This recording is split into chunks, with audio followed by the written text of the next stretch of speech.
Good afternoon, everyone. Welcome to the Environmental Justice Webinar 2021. It's 3:30, so let me get started. This event is hosted by the Sustainability Program of Bridgewater State University as part of the Sustainability Month.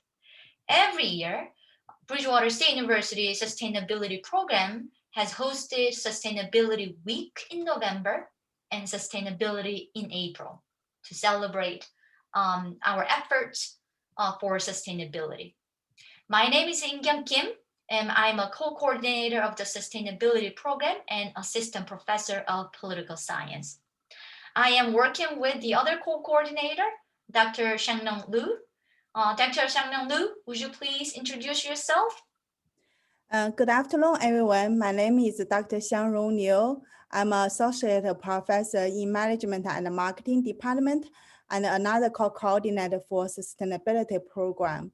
Our BSU Sustainability Program has existing for more than 10 years. So the mission of Sustainability Program is to advocate the integration of sustainability principles at Bridgewater State University into teaching and learning, faculty-mentored undergraduate research, internships, and student sustainability literacy. So this year, our theme for sustainability program is environmental justice. So therefore, we invited two guest speakers and have this webinar to kick off this sustainability month. So you will hear more about events introduced by our students interns very soon. Thank you very much for introducing yourself, Dr. Liu. Today, several classes have joined. Dr. Francisco Olatora's victimology class from Criminal Justice Department and Dr. Lydia Barak's environmental consumer health from Movement Arts, Health Promotion and Leisure Studies. Thank you so much for joining us, and then welcome all other students from all various courses as well. Before introducing our honorable two speakers for today's webinar, I would like to invite and introduce the 4 student interns of the sustainability program this semester. Every semester, sustainability program invites 4 student interns to work as a team with the 2 coordinators. The 4 student interns work as a team throughout the semester, but each student intern hosted their own event in the Sustainability Month in April. So I would like to invite our first student intern, Yvonne, to introduce her own event. Yvonne?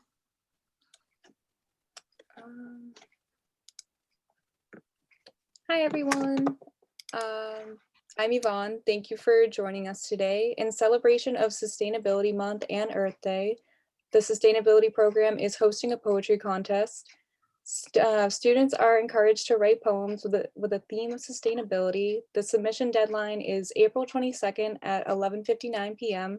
The poems will then be posted to our social media for our followers to vote for the winners. Thank you, and now I'll turn it over to Megan.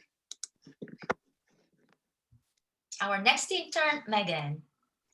Hi, everybody. Let me go ahead and share my screen. So let's see, sorry if you can see that. So many things open. Yes, we can see it. You can see it? Oh, okay, good. So hi, everybody. My name is Megan, and for Sustainability Month, my theme is around plastic. And in an effort to encourage and understand my own involvement in consumer plastic in the world, I'm conducting a plastic audit on how I engage with plastic on a regular basis. And on April 20th, I'll be sharing what I found out during this month and share ways that you can try and cut plastic out of your life as well by sharing how I have found that I've been able to cut plastic out of my life and ways that I can do it better. We are so excited to hear from Megan about her own experience, about her life without plastic for 1 month. Thank you, Megan. Isabel, can you share? Hi, everyone. everyone. My name is Isabel, and I'm the social media coordinator for the sustainability program. So this is my event going on. I'll have pop quizzes on our Instagram, which you guys can all follow. We have all the events will be posted there, so you can find everything for you. And with the pop quizzes and the poetry contest, there will be prizes. So make sure to keep those on the lookout and follow us on this Instagram, and we're also on Facebook. Just search BSU Sustainability Program. Thank you very much. Without further ado, let me introduce our first speaker, Dr. Sarah Wiley. Dr. Wiley is an associate professor of sociology, anthropology, and health science in Northeastern University's Social Science Environmental Health Research Institute. Long name, but I like it. She's a co-founder of the Environmental Data and Governance Initiative, a network of academics and nonprofits working to preserve federal environmental data and monitor changes to federal environmental policy through website tracking and interviews. She is a co-founder of Public Lab, a nonprofit that develops open source, do-it-yourself tools for community-based environmental analysis. Her award-winning book, Extractivism, Corporate Bodies and Chemical Bonds, describes the need to rethink the extractive research systems that precede and enable extractive industries. This book got a very prestigious award, 4S, Society of Social Studies of Science, Rachel Carson Prize for this book in 2018.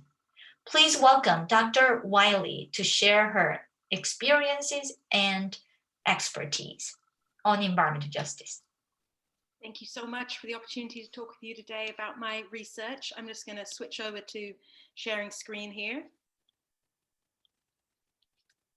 So I'm planning on starting by talking about my work in fractivism, and particularly the role that extractive research practices played in creating the boom in unconventional resource extraction that's happened across the country, and connect that with a need to think more relationally about environmental justice. So trying to understand the relationships that the technical systems that we depend on build, and holding ourselves accountable for building systems that actually produce good rather than harmful relationships. And I'm going to discuss this through the lens of the oil and gas industry in the US. So this map shows oil and gas wells drilled since 2000, and we have been in the midst of a massive resource production boom in the US that has made the US the leader globally in natural gas production and oil production prior to the COVID-19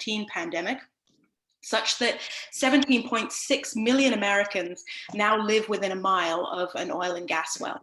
So despite the debates that we're currently in about the need for a Green New Deal, the need for a massive transition away from oil and gas production, if we're going to avert the most critical outcomes of the climate crisis, by 2050, we're talking about a need to have the grid be on entirely renewable. In the past 20 years, we've been going in exactly the opposite direction, and making the US a leading producer of natural gas and oil through unconventional energy extraction. And I'm going to talk about the strange position that we are in right now, where we have very little understanding of the energy system that we depend on, and very little control over how it shapes our lives. And this is particularly true in Massachusetts, where we have no oil and gas extraction, we have no refining, and we're completely dependent on imported oil and gas. So I'm going to talk particularly in the last half of this about how we can act in Massachusetts to impact environmental injustice both locally and elsewhere by taking a more relational approach to understanding the world that we build through unconventional energy. So feminist science studies scholar Donna Haraway describes there's one fundamental thing about the world of relationality, that we need to start taking relationships as the most fundamental unit of research. This is a theme that's echoed in a lot of Indigenous climate justice scholarship, such as Carl White's work, who argues that the amount of CO2 in the atmosphere and the overabundance of greenhouse gases is in fact a symptom of broken relationships, both between humans and their environments and between humans and other humans, that is building environmental injustice through a lack of trust, a lack of consent, a lack of reciprocity, and fundamentally a lack of accountability in the kind of systems we're building. So I'm just going to talk quickly through the case of unconventional energy and how the boom in oil and gas extraction is produced by broken relationships. So what is unconventional energy? It's the extraction of natural gas and oil from unconventional reserves like bands of shale or coal, where the industry describes natural gas and oil as being stranded, and it needs a lot of help getting to the pipeline. And that help comes in the form of injection of millions of gallons of fluid underground at sufficient pressure to cause a mini seismic event that creates fractures in that matrix holding the oil and gas and provides routes for the gas to get to the pipeline. And so in the US, wells can be fracked between 3 and 40 times. Each fracking operation takes about 1 million gallons or more of fluid, and on average they're fracked 10 times. So this is producing an enormous waste stream, which, as I'll discuss, is largely unregulated and unmonitored and leading to a lot of environmental harm. But prior to this extraction of these resources, there's a whole system of extractive data relationships that enable that resource extraction. And that's designed in part by research universities like the one that I attended, MIT, where we led the development of many seismic imaging tools for identifying oil and gas reserves underground, but didn't think much about their political and cultural dynamics, in that by extracting this data about the subsurface and dislodging it to oil field services companies and oil majors, where they can make plans on how to extract those resources, we create fundamental asymmetries in access to knowledge, where people with a lot of access to seismic imaging data are able to change the regulatory environment to speed extraction in ways that often disempower the people who actually live above and around those resources. And so a really key example of this in the United States context is the exemption of fracking from the Safe Drinking Water Act and the Clean Water Act, which meant there would be no regulation on the chemicals used in fracking and no monitoring. So how is seismic imaging extractive? It's extractive because it begins the process of resource extraction by excluding the people who will be most impacted by extraction. And we have built really massive technical systems to achieve this. This is an image of some of the largest man-made moving objects, Schlumberger's seismic imaging fleet, which tow behind them these 16 square kilometers of sensors to ping the subsurface. Schlumberger has its own satellite network that information is beamed up to, and then into supercomputing hubs, where it's compiled into 4-dimensional images that can be accessed in virtual reality suites from centers of financial capital like New York, Houston, Tokyo, and Paris. And it's in those spaces that oil majors were able to begin to recognize the promise of shale gas, as well as a national scale, the question of American energy security, that drove under the Bush administration an effort to drill here and drill now that was supported by people like Dick Cheney, the vice president at the time, who was also the former CEO of Halliburton, one of the 3 leading oil field services companies globally. And he was key in pushing for an exemption in 2005 from the Safe Drinking Water Act under the US Energy Policy Act. That essentially meant that the EPA would not be able to regulate this as a form of underground injection. So there would be no disclosure of chemicals used in fracking and no monitoring for impacts to drinking water supplies.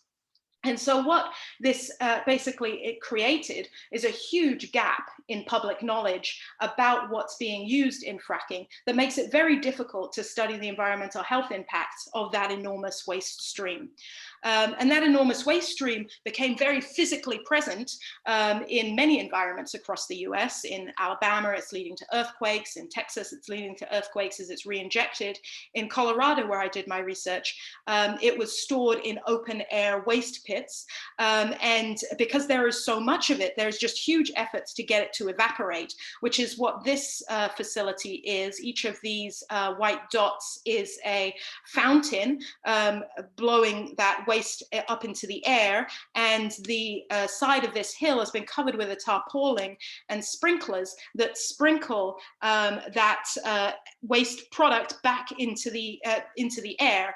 And folks like Rick, shown here, who unfortunately passed away in 2018, were living directly downwind of sites like this. He ended up with 19 wells around his property. He started experiencing respiratory, immune, and nervous system problems, but in part because of these exemptions of fracking from the Safe Drinking Water Act, there was really no way for him to connect the illnesses that he was experiencing to exposures. And indeed, the industry had been made unaccountable through the breaking of relationships that would let him understand what harms might be happening in his environment and hold them accountable. The lack of accountability here spreads beyond just the oil industry. It spreads to our research universities again, where we have been very active players in the production of this boom in natural gas. So right as real public health concerns started to arise around fracking in 2010, EPA produced this study, MIT produced a study called The Future of Natural Gas, which was describing how this natural gas is truly the bridge fuel to a low carbon economy. But this study was published in draft form without peer review and without any study of the impact on actual communities who would be living exposed to and surrounded by hydraulic fracking. And so what we've had now is, rather than a precautionary action that would let us create accountability for the industry as it grew, what we've had is a boom in public health research around fracking, in which communities are having to get sick in statistically significant ways to attempt to prove that this is hazardous. So there have now been 6 epidemiological studies showing increased rates of childhood leukemia, asthma attacks, congenital heart defects, low birth weight, depression, and heart disease in heavily drilled areas. There's a very large body of evidence showing water contamination associated with fracking, air pollution associated with fracking, and human health effects associated with fracking. There's also a thriving field showing how fracking actually produces more greenhouse gases than it removes by replacing coal-fired power plants.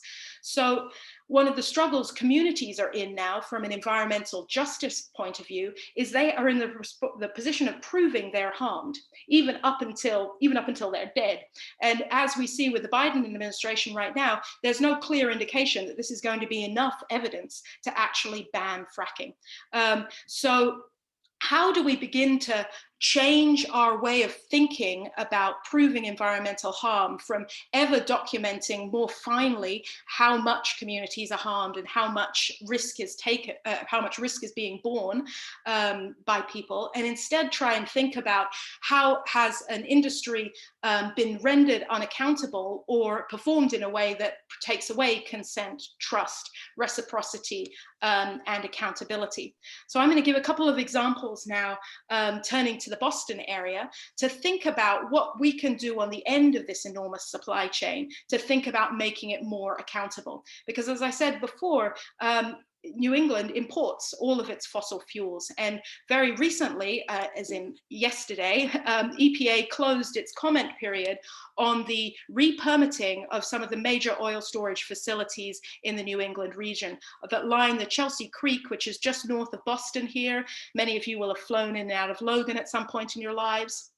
Well, right along that creek is where we store 70 to 80% of the heating oil that's used throughout the New England area. This is where we store all of the jet fuel that's used in Logan Airport. And EPA has just been considering whether or not this creek, which is already deemed impaired for fishing and swimming and secondary contact, so it's not even safe to boat on it, whether they should continue permitting these oil storage facilities, which all have permits to emit waste into this creek. And they conducted one of their first environmental justice reviews of the impacts of these facilities. And I'm going to describe the ways in which that was flawed because it didn't think relationally. So Chelsea Creek is, you know, a classic environmental justice community in the sense that it's zoned by the industry but zoned by the state for industrial uses. So it has a burden of many different kinds of industries on a majority of residents who are ethnic minority, 65% of which are Latinx, 24% of which live below the poverty line. They have much higher levels of air contamination. So there's about 20% higher levels than EPA reference levels of air pollution from diesel trucks. They have the highest rate of child asthma hospitalizations in the state. And those have really exacerbated for both Chelsea and East Boston rates of COVID in the area, where Chelsea's had a 6 times higher rate of COVID infection than anywhere else in the state and has had one of the worst outbreaks nationally. And that's in part to do with the chronic environmental injustice that structures this creek. But that's not found in EPA's recent review of whether or not continuing to permit these oil storage facilities will increase environmental injustice. Their report concludes that they will not have a disproportionately high and adverse health, human health, or environmental effect on minority or low-income populations near the permitted facilities. And that's because they only considered the waste effluent from these facilities. And they didn't consider the ones that I'm just going to discuss now: climate change impacts, air pollution impacts, or upstream environmental justice consequences of these facilities. So in terms of climate change impacts, the greenhouse gas footprint of the oil stored in this region is immense. They store about 250 million tons of oil, and that's equivalent to 55 million cars driven for 1 year, which is about the same as 24 times the number of cars registered in Massachusetts alone. And so to not consider the climate change impacts of permitting these facilities is remarkable on a community that's already facing climate injustice. So Chelsea has 60% of Chelsea is tidally influenced, and it's estimated that by 2030, 42% of Chelsea will be within flood risk zones. They already experience remarkable heat island effects, where the temperature is routinely 20 to 40 degrees warmer than other Boston suburbs in the summer, which of course is leading to a lot of increased death in communities that have very serious heat island effects. And that's just the climate change perspective. That oil will of course also be combusted. One place where it's going to be combusted is from Logan Airport, where there's 121 planes that fly over Chelsea on a daily basis. And those planes trail behind them ultrafine particles that are at 2 times the concentration than otherwise in ambient air when those airplanes are going overhead, which contributes to the 3 to 4 times levels of childhood asthma that occur in Chelsea. And just in general, the combustion of fossil fuels falls disproportionately on Black and Latinx communities. So white communities actually experience 17% less air pollution than they generate by their consumption, while Latinx communities actually experience 63% more air pollution than they generate by their own consumption of fossil fuels. And for Black communities, that's estimated to be 56% more. So just the burning of those fossil fuels is going to contribute to a number of the respiratory diseases and exposure to long-term air pollution that makes things like COVID more severe in these communities. So to block the EJ assessment to only considering the effluent is like ignoring the elephant in the room while it destroys the house. So thinking relationally, we can also look upstream to understand where is this oil coming from and what are the consequences like for those communities who live around where it's refined and where it's extracted, returning to people like Rick Rawls. And so just a very brief window into that. It's quite hard to get data on where exactly the oil comes from, but about 43% of the oil that comes into Boston Harbor comes out of New York Harbor. And so we can look at the 5 refineries in that region to understand their environmental justice questions too. So one of those that ships to our oil storage is Monroe Energy Trainer Refinery in Trainer, Pennsylvania. And this facility shown here has been in significant violation of the Clean Air Act since 2018. so for the past 3 years. It's violated the Clean Water Act in 7 quarters of the past 12, so more than half of the 3 years. And predictably, it borders an EJ community. So 49% of the population it is considered minority, and 40% of the population around this facility is considered low income. So when we continue to permit the storage of this oil, we also continue to license and enable the production of environmental injustice further upstream. And what we need to build is a relational analysis of environmental justice that considers the impact on all communities of continuing to permit this kind of facility. And this is a problem that's also seen in the way we visualize environmental injustice. So one of the best tools we have right now for looking at environmental justice is EPA's EJ screening tool. And one of the problems here is that it just focuses on where harm is occurring. So if you look at water discharge indicators in Chelsea, for instance, it appears as this bright red blob, which is very similar to the kind of iconography associated with redlining, and that it doesn't show what's driving that harm. Where is that harm coming from? So how can we build tools that let us understand what's actually driving the inequitable distribution of risks? My students built one small project on this that we call the Chelsea Creek Debt Calculator. I'll drop it in the chat for you to give it a try. But it basically lets you realize how many of the services that come through Chelsea you depend on if you live in the New England region. So for instance, beyond oil, they also store all of the road salt that's used to de-ice the roads for 350 towns in New England. So if you drive on roads in the winter here, one of the reasons we have fewer accidents, about 87% fewer accidents, is because of the road salt that's used on our roads. Also in Chelsea is the second largest food distribution center in the US, which serves 8 million people all up and down the eastern seaboard. So if you've shopped at Star Market, if you've shopped at Stop and Shop, you've bought produce probably that's coming through the Chelsea region. But we're largely unaware of our dependency on this community. They also have a disproportionately large number of essential employees who were working throughout COVID, which increased the pandemic in their community. About 80% of Chelsea's workers are considered essential compared to 61% statewide. So the Chelsea Creek Debt Calculator is an attempt to develop a small-scale relational tool that lets you understand how you might depend on this region and also be displacing risk onto this region in the form of increased air pollution and adverse health outcomes. I'll just wrap up with one short example here of how to scale up collective accountability for these industries based on the work of the Environmental Data and Governance Initiative, where we've been really trying to turn our eye to developing tools that let us have more, that help build accountability for companies who are consistently violating environmental laws. So EPA has produced a website that's the first of its kind that lets you look at compliance history with environmental laws and enforcement history for the agency.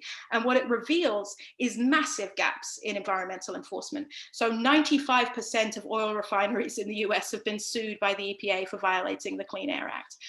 A quarter of the companies with licenses to put waste into our waterways are in significant violation of those permits, which means that they're out of compliance with their permits for 6 months or more consistently. So if they happen to come into compliance for a month, then they wouldn't be in significant non-compliance anymore. But still, a quarter of the companies in our in the country don't meet that threshold. So prior to the elections, we started an effort called EW, the Environmental Enforcement Watch, where we tried to figure out how can we make this data more accessible and useful to the public. And we went through a series of public open hours. And what we ended up developing were a set of congressional report cards for the legislators who oversee the Environmental Protection Agency. to look at what the history of compliance is in their state or congressional district and in EPA's action. Because essentially Congress has mandated the EPA to enforce our environmental laws. So how can we put more pressure on our representatives and more awareness about these problems of environmental compliance? And this culminated in an overall report that we called Democratizing Data. I'll share the websites for this in a moment. But these report cards covered about 36% of the US population. And what we showed was a massive increase in Clean Water Act violations under the Trump administration. So in the congressional districts that we looked at, there was a 98% median increase in Clean Water Act violations and a 60% median increase in Clean Water Act violations in the states that we looked at. And this is matched, just one more piece on this. Some of these rates of non-compliance are just staggering. This is, each dot represents one of the report cards for a congressional district or state that we made. This line shows 100 violations for each 100 operating facilities. So each facility having a violation. You see about 50% of each of them have more than one violation per facility. And in places like Alaska, there were 841 violations for each 100 operating facility. So we live in this space where we feel that environmental laws are being enforced, but in actual practice, they aren't. One of the next steps for the Environmental Enforcement Watch right now has been looking at I realized what I went over here. This increase in violations has been matched by a decline in penalties. So in the congressional districts that we looked at, penalties levied by the EPA declined by 69%. And in the states we looked at, they declined by 53%. So violations were increasing and enforcement was decreasing. So EU is now working on developing watershed report cards, so you can look at data by watershed and just returning back to the oil storage companies along Chelsea Creek. This shows the violations of those facilities over the past 5 years. And you can see they've all been non-compliant with their permits. And EPA, not at all reassuringly, said in its public hearing that they don't consider historical non-compliance when they're considering re-permitting. So one thing we could really materially do in the New England region is think about not re-permitting these oil storage facilities and moving ourselves systematically away from our dependence on fossil fuels, which are creating environmental injustice all along the pipeline. These are just some of the pretty remarkable violations in benzene levels that were emitted by some of the oil storage companies, where they're 2,000 times the level of the amount of benzene, a carcinogen, that they're allowed to put into the water.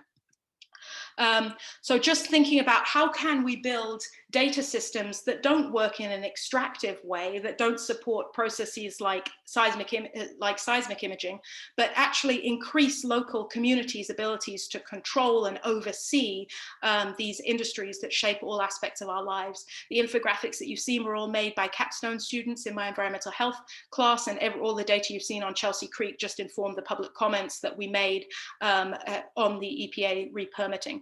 And I'll just end there, but I'm happy to chat more about how we could start designing environmental justice systems that aren't about measuring harm and trying to prove harm, but are instead about was consent achieved? Is trust apparent here? Is this system accountable? Is it building reciprocal environmental relationships? Thank you very much for your time. Thank you very much, Dr. Wiley. I really appreciate about your emphasis on the relationality. I think many students will be happy to learn more about it. Students and participants, please feel free to post your questions if you have any, and we will address your questions at the end of the session in the Q&A session. Our next speaker is Ms. Deneen Simpson, who is the Director of Environmental Justice at the Department of Environmental Protection in Massachusetts. Her current work includes advising senior leadership about environmental justice issues, concerns, activities, opportunities, and informing Mass-DEP staff about their requirements under the 2017 EEA Environmental Justice Policy and other authorities. Ms. Simpson's job responsibilities include training and educating Mass-DEP staff about how to conduct meaningful engagement and thoughtful public involvement with EJ populations, community leaders, and organizations. In addition, Ms. Simpson shares grant funding opportunities with the EJ organizations and EJ community leaders in the Commonwealth, Massachusetts, to ensure they have access to fully participate in Mass-DEP's program and key agency activities. She is a graduate of Keenan Campbell Business School. Please welcome Ms. Simpson. Thank you. I'm trying to find my PowerPoint now. It happens. Let me see. Can you see it? Yes, thank you. Okay. Why isn't it not letting me?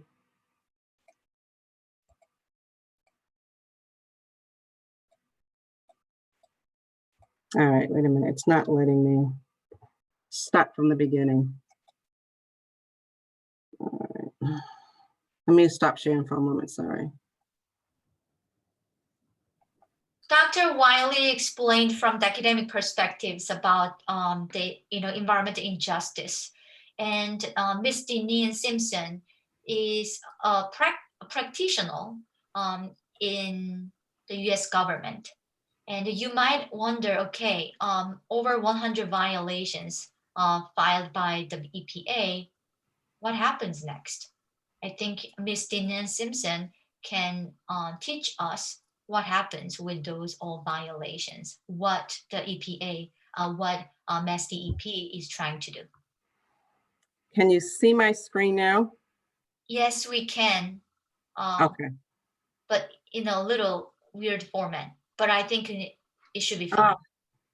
No, let me, oh God. Let me end it. Maybe that's what the problem is. I tried to. All right. We'll try this one more time. If you are using your screens, it happens. Yeah, it's really weird. Like it worked the first time. It's still little. I can see it on my screen that it's still small, correct? Why don't we go ahead with this? We can manage. Yes, thank you. Okay.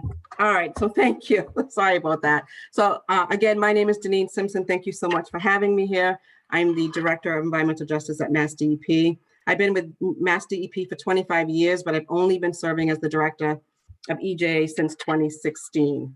So this afternoon, I will talk about what is environmental justice as it pertains to the EJ policy. I'll define what EJ populations are and which criteria they meet. I'll give you a high overview of the 2017 EEA EJ policy. I'll describe the EEA task force, which is a requirement of the EJ policy. We'll talk again about community engagement, public involvement, how important that is.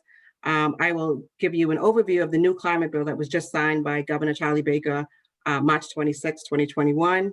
And then I'll talk about some activities that pertain to environmental justice at Mass-DEP, and hopefully we'll have time for some questions. So what is environmental justice? Environmental justice is based on the principle that all people have a right to be protected from environmental hazards and to live in and enjoy a clean and healthful environment, regardless of their race, color, national origin, income, or English language proficiency.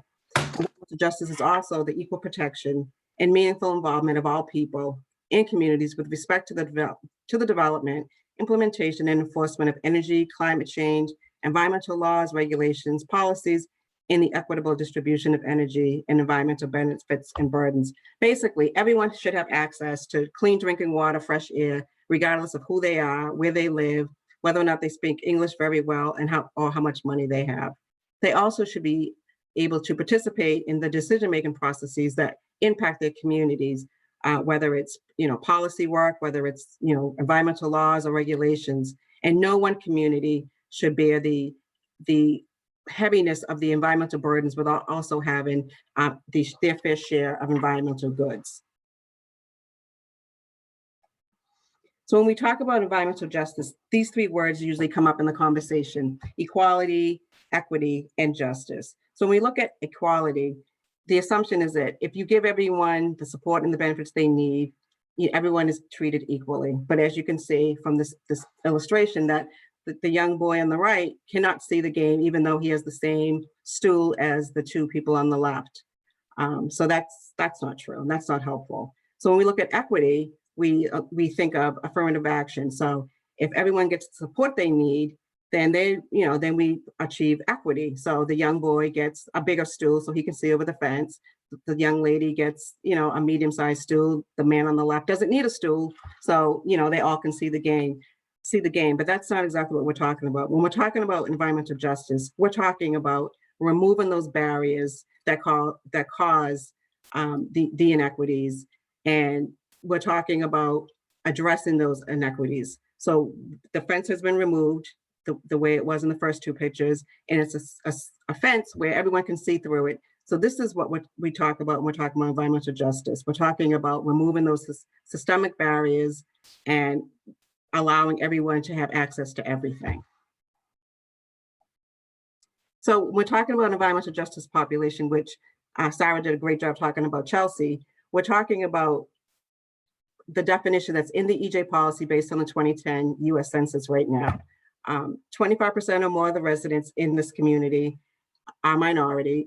25% or more of the residents have English isolation, which English isolation means someone over the age of 14 that speaks English only or English very well, or the median annual household income is at or below 65% of the statewide median income for Massachusetts. So to be defined as an EJ population, you only have to meet one of the three criteria. You don't have to meet all three. So this is a list of the EJ populations. Again, this is all based on the 2010 census. We're hoping to get the new data for the 2020 census over the next couple or few months.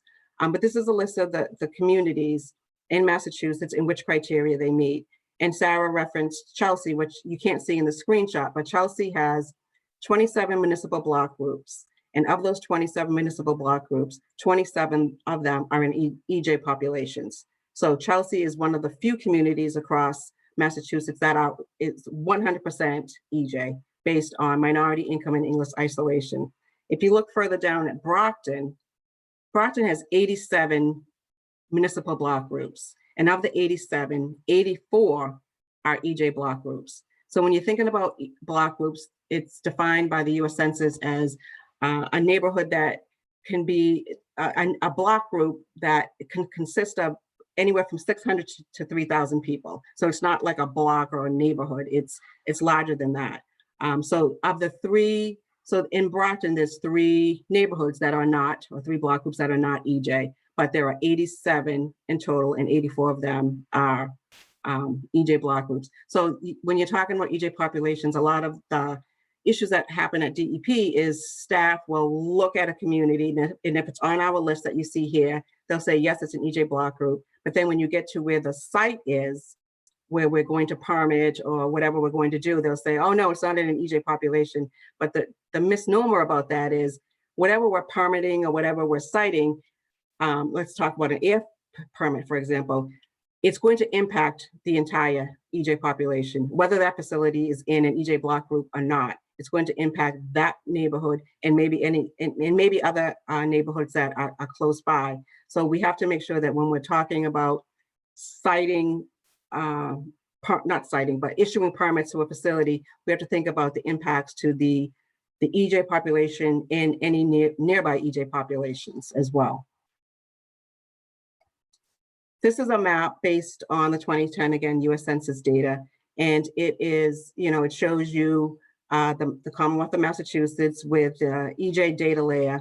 Out into the western part of Mass, you can see the green communities. Those are EJ populations based on low income. And the legend down below will identify the different communities. You can see Metro Boston area has a lot of EJ populations based on the yellow is minority, the light blue, is English isolation. Then you have the combination of communities that meet all three, like Chelsea, Brockton, and others. So again, an EJ population only has to meet one of the three criteria, not all three to be identified as an EJ population.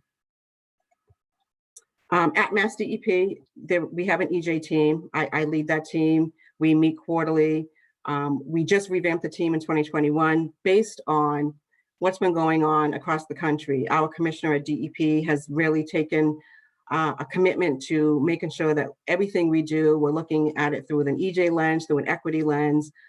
He's having those hard conversations, a lot of those difficult conversations and dialogue about, the state of our country and the state of Massachusetts as it pertains to equity, environmental justice, and racial justice for that matter. So I revamped the team just to make sure that the folks that were on this team, because it's all voluntary, could handle additional work based on the increasing work that we're doing with environmental justice. So this is my new team. We had a meeting a couple of weeks ago. Some of them may be on this call right now. I did invite them just to talk about, using them as a resource, using them to make sure that we're doing outreach, using them to make sure that they're armed with the resources, the tools to help their bureaus, regions, and offices conduct outreach, do engagement, make sure it's genuine, and have those dialogue with the EJ population. So I'm excited about the new team that we have. The 2017 EJ policy, again, it's from 2017. We will be looking at it again in 2022 to review and revise and edit as appropriate. But it was signed by, former Secretary Matthew Beaton, again, back in 2017. It instructed all EEA agencies to make sure that EJ is a part of everything we do. No matter what we're doing, we should be looking at it through an EJ lens and an equity lens. It also directs, our agencies to consider the impacts of climate change on EJ populations, and that we should be working closely with other secretariats as well as our own. Sarah did mention something about vulnerable health. There is a section in our EJ policy that talks about vulnerable health.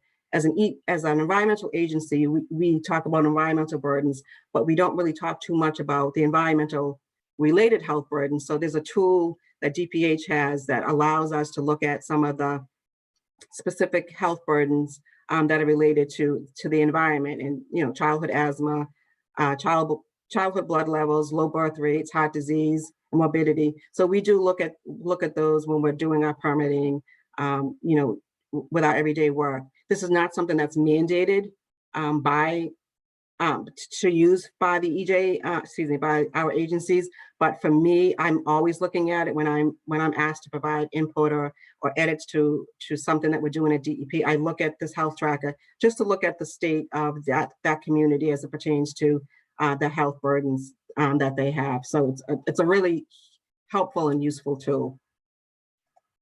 Some more highlights of the policy is language access. We have an ANF Bulletin number 16, which requires us to develop language access plans, which helps us to interact and helps the residents of Massachusetts to interact with us, with our policies, programs, and activities. We make sure that we have interpreter services available. We make sure that we translate documents. We try to be very proactive and not wait for someone to ask us. We try to identify languages that are spoken in that community. Partnering with community leaders, EJ stakeholders will help us identify those issues and make sure that we address them beforehand, as opposed to waiting for someone to ask us to translate a document. In the EJ policy, there's also an opt-in provision, which is being explored by the Secretary's office. I don't think there's been many of these requests submitted, but it's where a community does not necessarily meet the EJ criteria, but they feel as though they want to submit a petition to the Secretary to be designated an EJ population. I can think of one particular community down in the Southeast, Freetown, where there's a large population of Cape Verdeans, but they don't meet that threshold of 25%.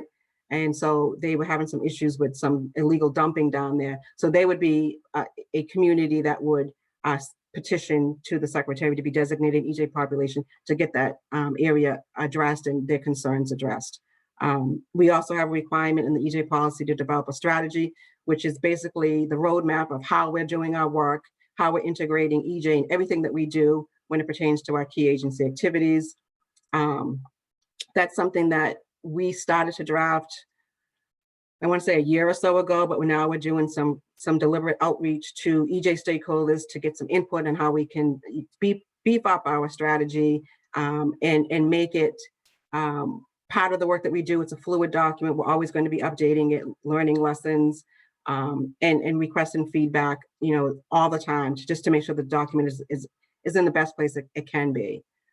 So again, with public involvement and community engagement, it's key in everything we do. We are trying to be proactive and go out really, really early and often to engage with EJ communities.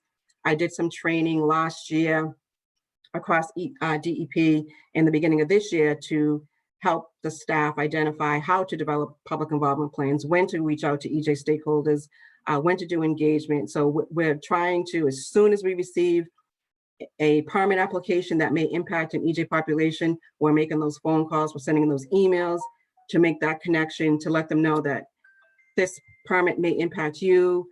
Any questions that you have, let us know. We're offering some, brief meetings. We're offering a Q&A session just to make sure that they're engaged, because for so many years they have not been able to participate in the decision making, and they have been, involved at the same level as everyone else at the statutory level, where it's a requirement to have a public comment period or a public hearing, and then that's when they're involved. So we're trying to be proactive and engage early and engage often throughout the process.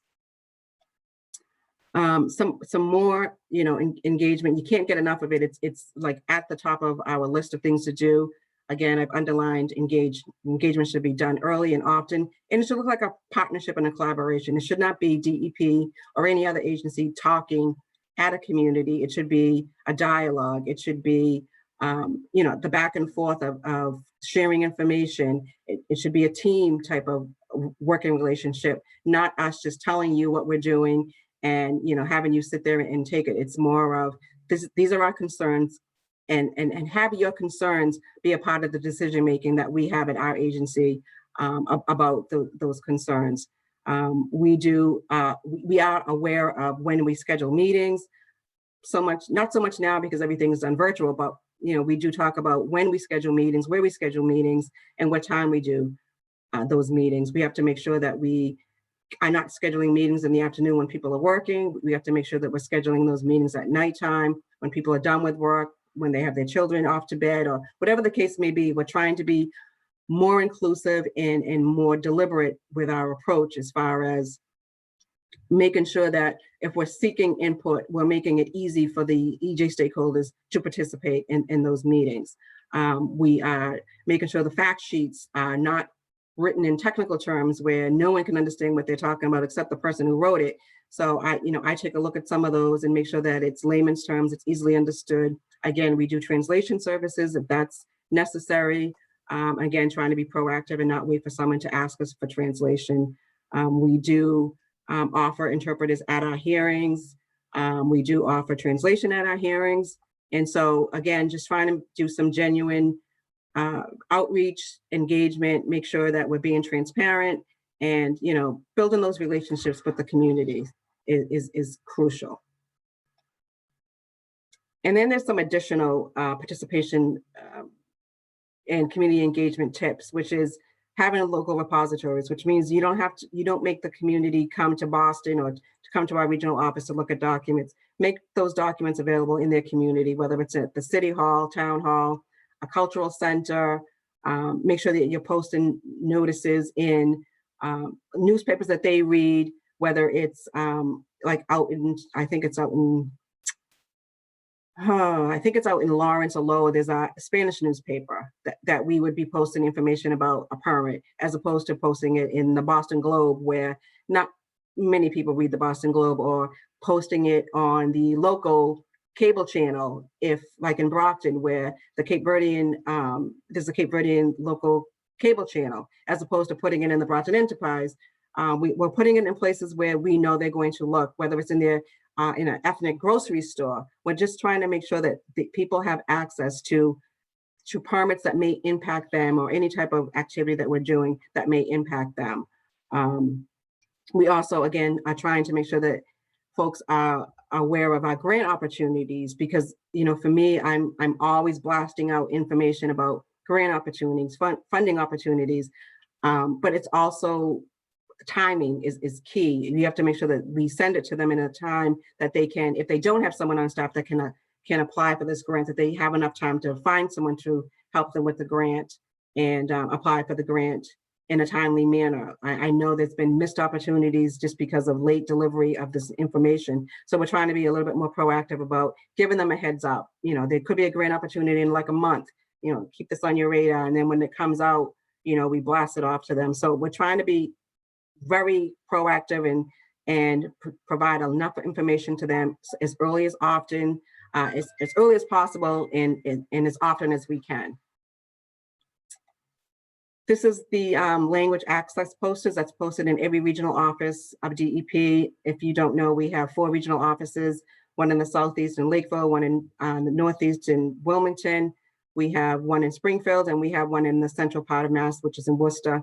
We also have a lab in Lawrence, and then we have Boston headquarters. So this poster is posted in every single location of our agencies, just lets individuals know that we offer interpreter services. It's available 24/7, 365, although we don't need it that often, but we do have that availability to call up an interpreter, get him or her on the phone through this company, and be able to have a conversation with an individual who needs some assistance regarding one of our key agency activities.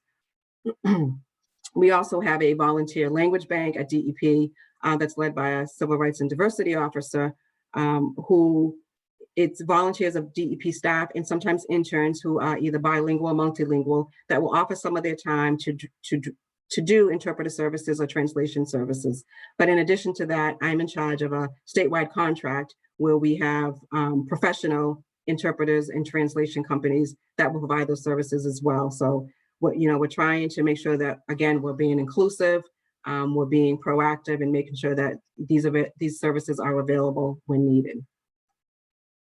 The EJ task force is new. It just was implemented last September 2020, excuse me. And it's led by our Director of Environmental Justice up at EEA. It's a requirement of our 2017 EJ policy. It consists of 20 members representing EEA, which is our secretary, and its agencies, offices, and affiliations. And it's led by EEA's Director of EJ. I'm a member of this group. We meet monthly. And the purpose of this group is just to make sure that all of our agencies are compliant with the policy, ANF Bulletin 16, which is the language access policy, the EJ Executive Order number 552, which was signed by former Governor Deval Patrick back in November, I want to say 2014, if I'm not mistaken. And then the Title VI of the Federal Civil Rights Act of 1964. Most state agencies receive some type of federal funds. We receive funds from EPA. That's just one of the federal agencies that we receive money from. And we have to make sure that all of our activities, programs, and policies are accessible to all, or we are in danger of losing our funding if we're not being accessible. So we all have to make sure that we're complying with Title VI of the Civil Rights Act. The new climate bill, which we just, again, was signed March 26, 2021. This has been like 2 decades in the making, long overdue. We did have some legislation that was strictly an EJ bill that unfortunately died before it was able to become law. But this climate bill has EJ provisions that actually help our EJ stakeholders across the Commonwealth. One big thing is there's going to be a change to the EJ population definition. That list that I showed you the little screenshot of is a list of, I want to say there's 137 of the 351 EJ towns and cities in Massachusetts that have EJ populations. So of that 137, there were some communities on there that were not low income, were not English isolation, but they were minority groups that were not, hurting in any other way. So this new climate bill definition will exclude approximately 92,000 well-to-do minority residents from the EJ population definition, thereby creating a stronger EJ program. That was a huge request from the EJ advocates. So that's going to change our list of EJ populations when we do the new list for 2020. It also has a requirement for MEPA, which is the Massachusetts Environmental Policy Act, which requires environmental impact reports for projects that will impact EJ populations, based on whether if it's an air permit project, it will be if it impacts an EJ population within 5 miles, and any other project that will impact an EJ population is within 1 mile. So that's a huge difference, because right now a lot of the projects that go to MEPA have to trigger a MEPA threshold, and it's not a lot of our permits. So right now with this new bill, a lot of permits are going to have to go through MEPA, which will help the EJ stakeholders and the communities with permits that are being issued within those communities without doing proper analysis or proper review of the community. This bill also attempts to, again, rectify some of the permitting, the way some of the state agencies conduct their permitting, DEP included, not considering cumulative impact, not considering the environmental impacts of a community already. So this climate bill will do that. It also creates new standards for public participation, which we've been doing anyway, but we're going to have a standard for that, and every EEA agency will have to comply with it. There's going to be an advisory council. It's going to, again, talk about cumulative impacts again, which I think is great. It's been a long time coming. Right now, DEP is actually looking at a cumulative impact analysis just based on the EAR program. This was something that Commissioner Suberg has asked the EAR program at DEP to do, but the EEA Director of EJ is also conducting her own cumulative impact work group that will be more inclusive of hazardous waste, solid waste, and it will also include Department of Transportation, Department of Public Health, academia. So this will make sure that we are looking at how we're permitting across the entire secretariat, not just DEP. We're talking DPU, EFSB, MEPA. So this is huge. This bill, even though it's just was signed, it's going to make, my hope it's going to make a lot of changes in how we do business going forward. Again, I already talked about this, but this is, the requirements of MEPA, where the EIR is required for projects that will impact an EJ population, more strict than it has been in the past, more work for MEPA, but definitely we'll look at how we do business a little bit more differently and more protective of EJ populations as well. And one caveat is no agency can actually exempt a project from filing an EIR. So any project that's going to impact an EJ population will have to have an EIR, and no agency can allow an exemption from that. And right now, what's going on at DEP, there's so much work. Again, Commissioner Suberg has been leading our agency ever since the death of George Floyd last year, Ahmaud Arbery, Breonna Taylor. He's definitely taken a stance that, there's things that we can do within our agency to help EJ stakeholders, whether it's us doing the work internally or it's helping externally. He's having those conversations daily. We meet weekly about we meet daily about equity and environmental justice. There's another group that just was established I'm a part of, where it's more line staff, some managers, where we talk about how we can better engage our communications, our outreach with environmental justice and equity. We're looking at, everything that we do, from what our regs say, if there are any terms in our regs that are culturally insensitive, we're revising those. We, Commissioner Suberg tasked each region to do an environmental justice initiative, with whether it's internal or external, partnering with EJ communities.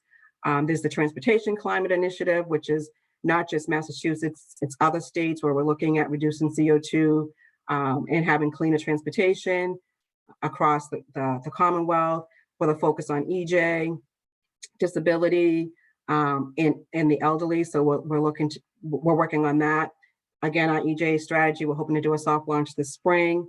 Again, we continue with our public involvement plans, our community engagement, making sure that it's authentic, it's genuine, we're being transparent. We're continuing our meaningful engagement and public involvement. And, we do a lot of outreach, and we have to just make sure that the dialogue is ongoing, that it's not just one and done. This is, how we build relationships, how we build trust, continuing to provide language access services.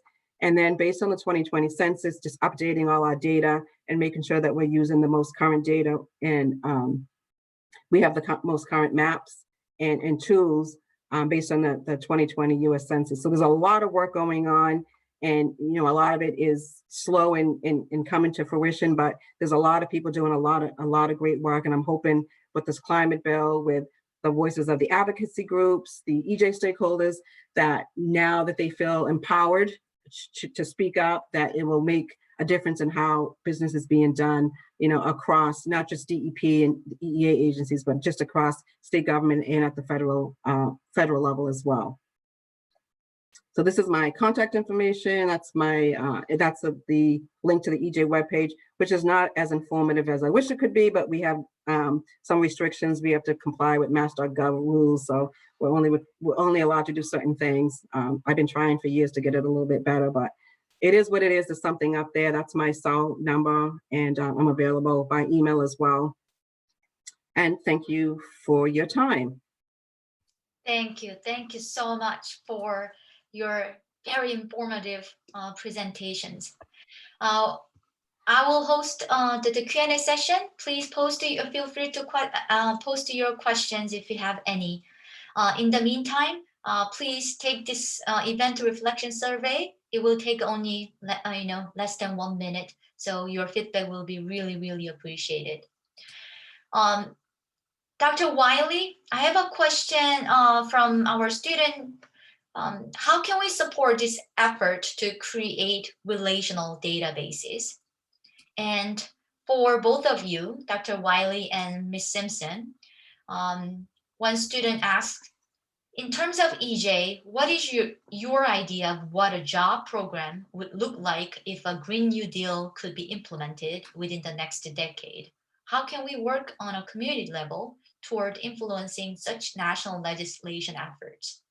I know that a lot of people in the past election season were putting their hopes in the new administration for change aside from political rhetoric.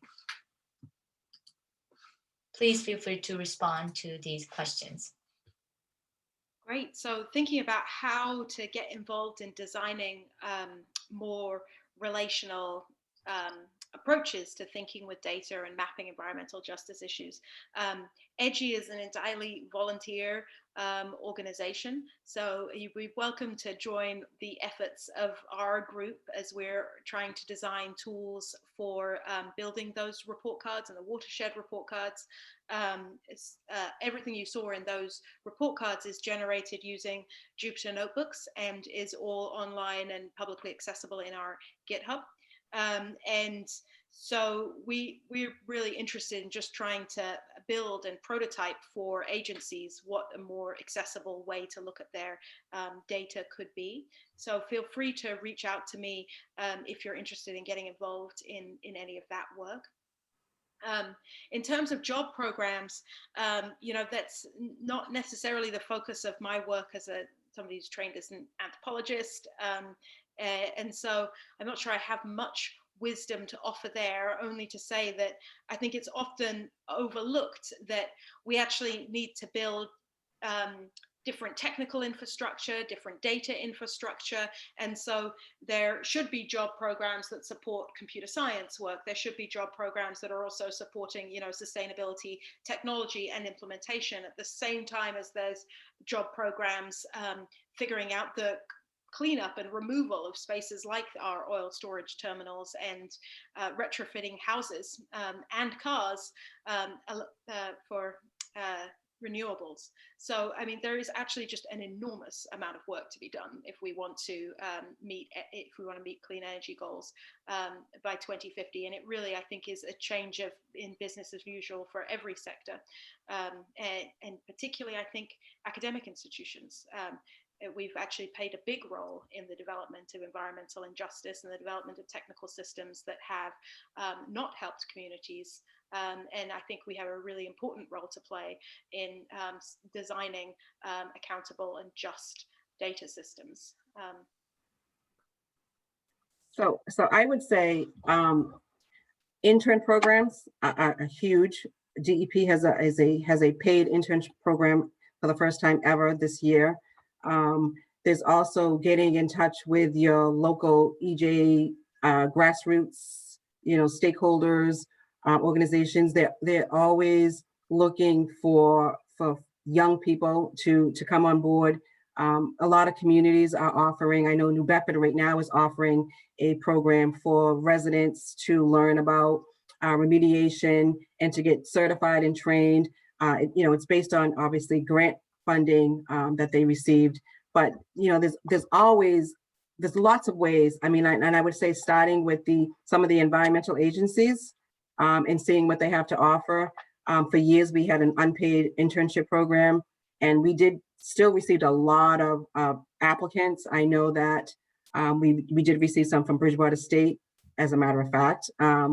This year for the winter spring, I actually received 144 EJ intern applications for one slot. So it's EJ, I don't want to say for some reason, but EJ is a very interesting topic right now. I think, again, with the momentum of what's been going on across the country, what just happened here in Massachusetts with the climate bill, I think the EJ stakeholders are empowered, and I'm so happy that they are empowered, and they feel, like they can say and do everything that they want right now. And this is like a great time to be involved with environmental justice.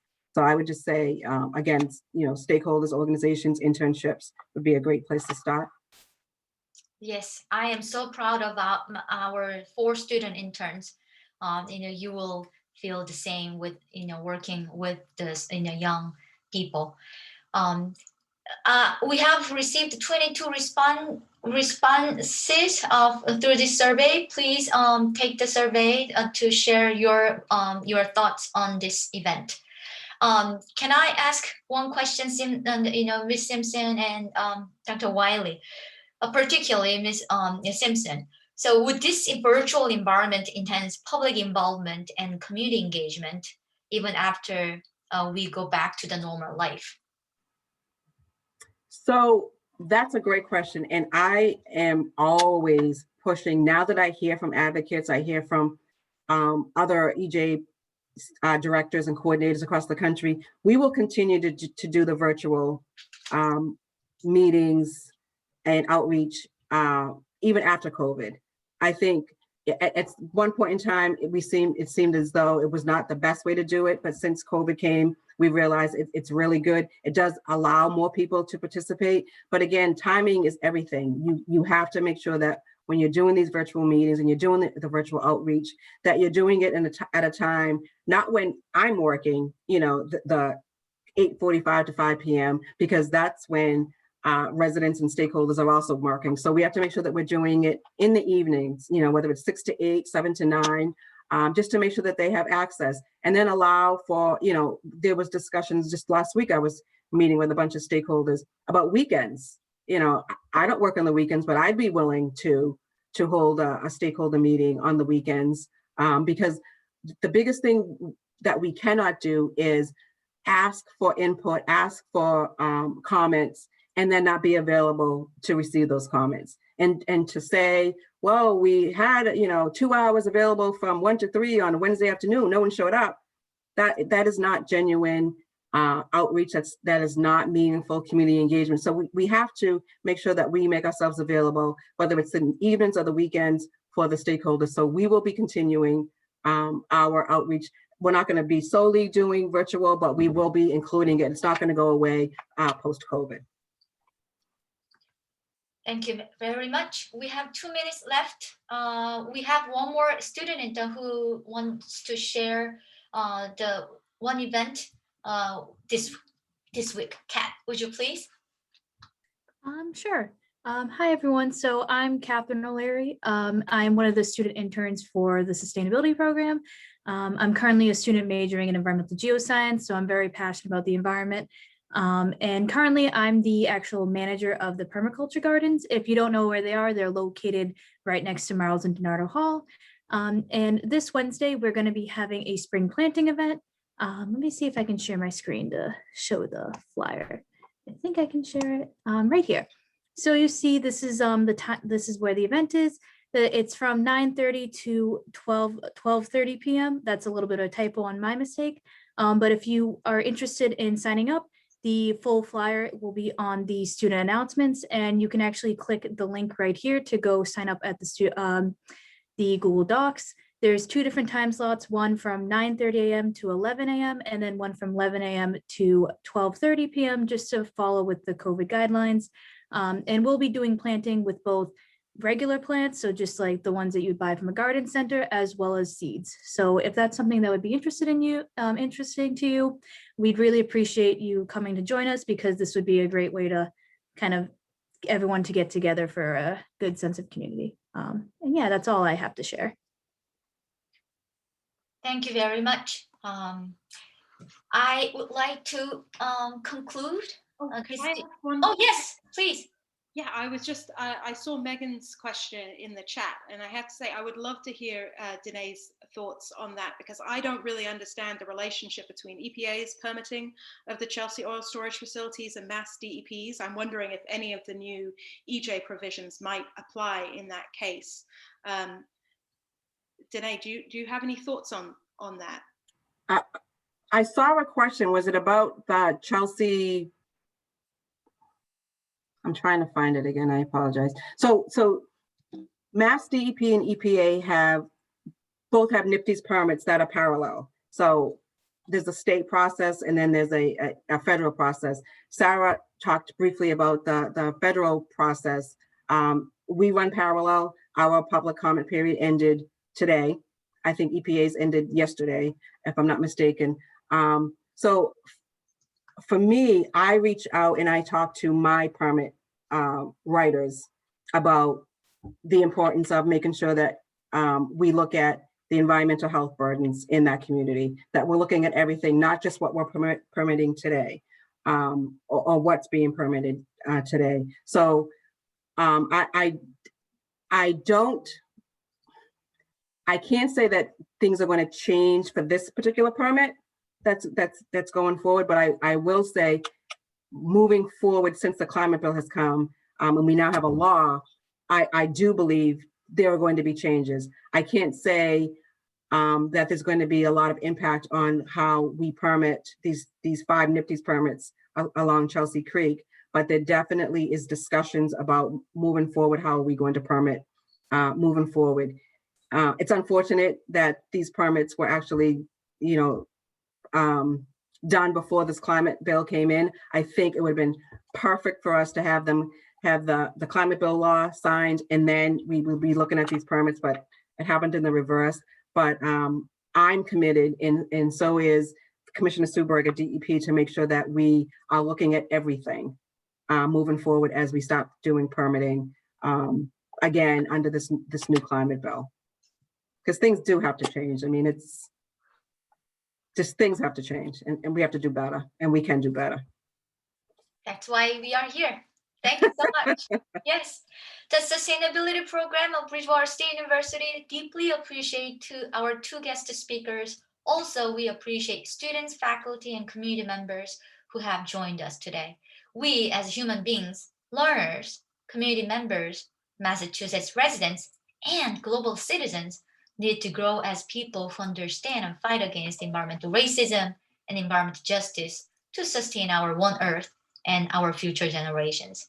I hope we can continue this meaningful discussion in the future. Thank you, everyone. Goodbye. Thank you. Thank you. Thanks a lot, everybody.